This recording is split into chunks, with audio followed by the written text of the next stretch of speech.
ខ្ញុំអ្នកក្រតស៊ូប្រឹងរស់ចង់មានកិត្តិយសប្រពៃថ្លៃថ្លាឃ្លាតស្រុកកំណើតដើម្បីគ្រួសារឆ្លងដែនសីមាធ្វើការស្រុកគេនឹកស្រុកនឹកស្រែធ្លាប់តែជួបជុំអីលើរូបខ្ញុំអណ្ដែតមកឆ្ងា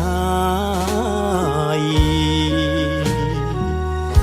នឹកគុណព្រះរស់ឈ្មោះឪពុកម្ដាយកូនឃ្លៀ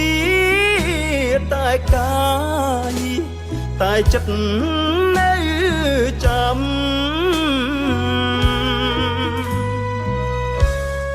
ទឹកភ្នែកខ្ញុំហូរទួញធ្ងរនឹកស្រុកនឹកឃើញម៉ែពុកវាចាផ្ដែផ្ដាំអើយកូនតស៊ូ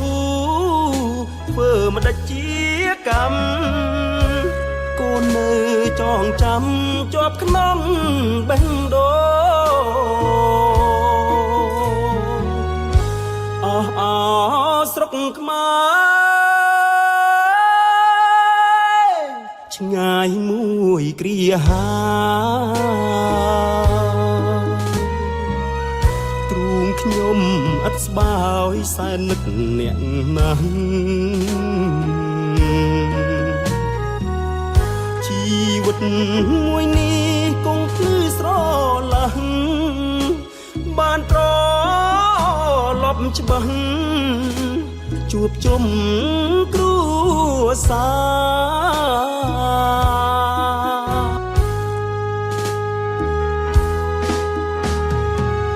ររូបខ្ញុំអ្នកក្រតស៊ូប្រឹងរស់ចង់មានកិត្តិយសប្រពៃថ្លៃថ្លាឃ្លាតស្រុកកំណើតដើម្បីគ្រួសារឆ្លងដែនសីមាធ្វើការស្រុកគេ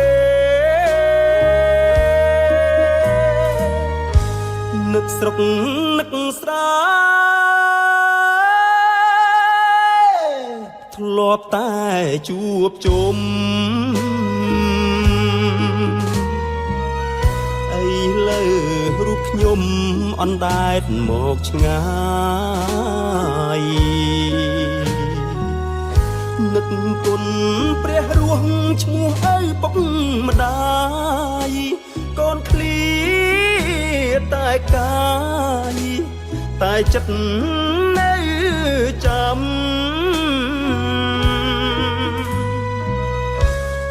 ទឹកភ្នែក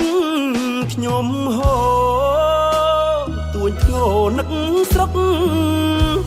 នឹកឃើញម៉ែពុកវាចាផ្ដែផ្ដាំ